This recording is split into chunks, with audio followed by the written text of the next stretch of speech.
you watched the speech last night and provided a lot of analysis running up to it. Did she strike the balance? We know she made people in the room happy. That was undeniable. But the balance of including the audience at home.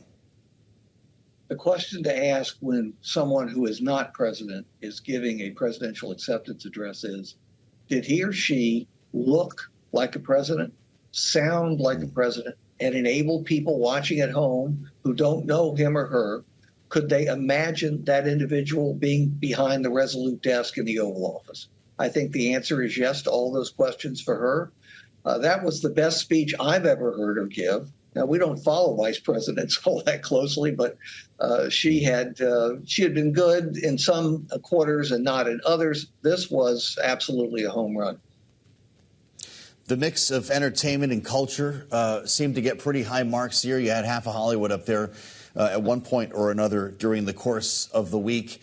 And it's interesting, Larry, I'm curious about the way they used media and influencers around this whole convention. As we reported, 200 so-called influencers were given access to the convention. They were allowed to use the DNC studios inside the United Center and some of the other facilities.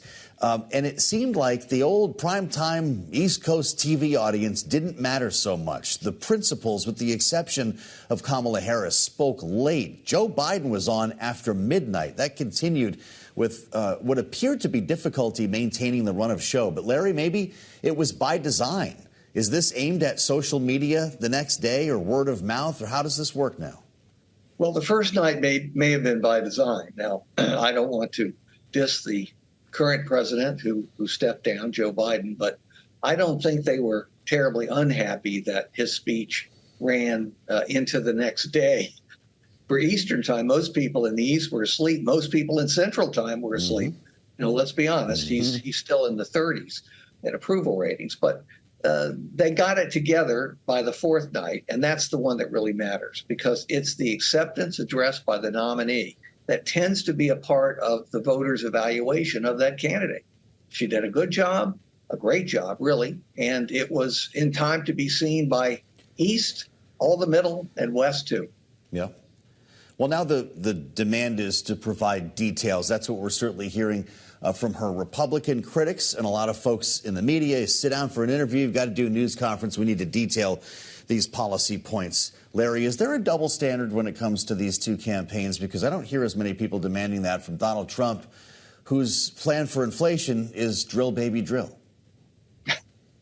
Well, his plans are whatever he decides to talk about at that given moment, meaning whatever tweet he's seen or post he's seen that irritated him that day.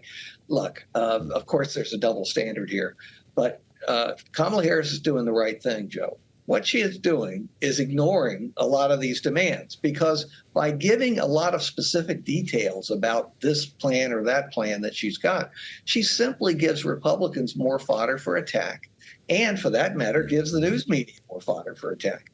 Why should she worry about either group? It's not as though the voters are demanding details. The candidates who issue white papers usually lose. So, you know, keep on keeping on there, Kamala.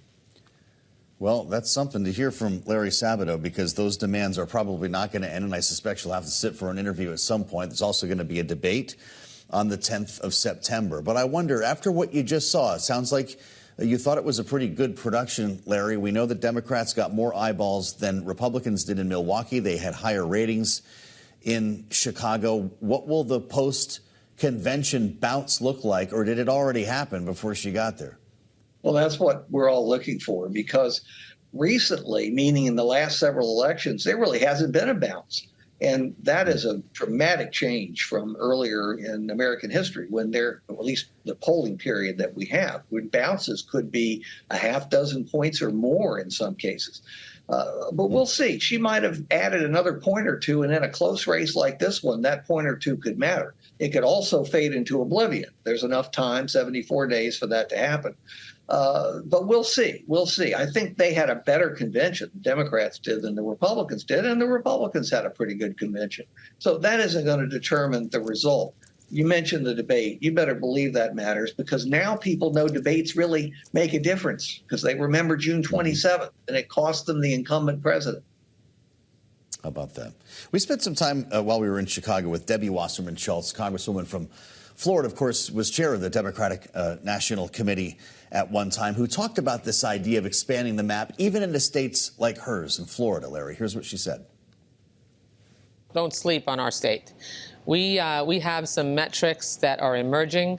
Remember, for most election cycles in this century, we have been a purple state. We've been hyper-competitive.